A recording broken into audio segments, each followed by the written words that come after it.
ಎಲ್ಲರಿಗೂ ನಮಸ್ಕಾರ. ನಾವು 8ನೇ ತರಗತಿಯಲ್ಲಿ ಓದುತ್ತೇವೆ.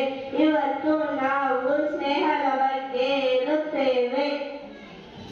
ಅಮ್ಮನ ಪ್ರೀತಿ ಅಮೃತ, ಅಪ್ಪನ ಪ್ರೀತಿ ಅದ್ಭುತ, ಸ್ನೇಹಿತನ ಪ್ರೀತಿ ಶಾಶ್ವತ.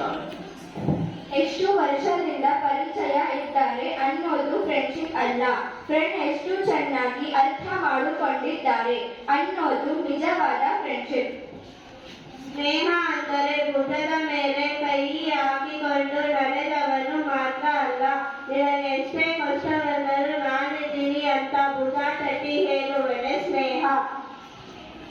ಅರ್ಥ ಮಾಡಿಕೊಳ್ಳುವ ಮನಸ್ಸು, ಕೈ ಜೋಡಿಸುವ ಸ್ನೇಹ ನಮ್ಮ ಜೀವನದ ನಿಜವಾದ ಆಸ್ತಿಗಳು. ಕೈಕುಲುಕಿ ಹೋಗುವ ಸಾವಿರ ಗೆಳೆಯರಿಗಿಂತ ಕಷ್ಟದ ಸಮಯದಲ್ಲಿ ಅಪ್ಪುಗಳ ನೀತಿ, ಸಮಾಧಾನ ಮಾಡುವ ಒಬ್ಬ ಗೆಳೆಯರಿಗಿಂತ ಸಾಕು. ಒಬ್ಬ ನಂಬಿಕಸ್ತೆಯ ಸ್ನೇಹಿತ ಸಾವಿರ ಬಂಧುಗಳಿಗಿಂತ ಯೋಗ್ಯ.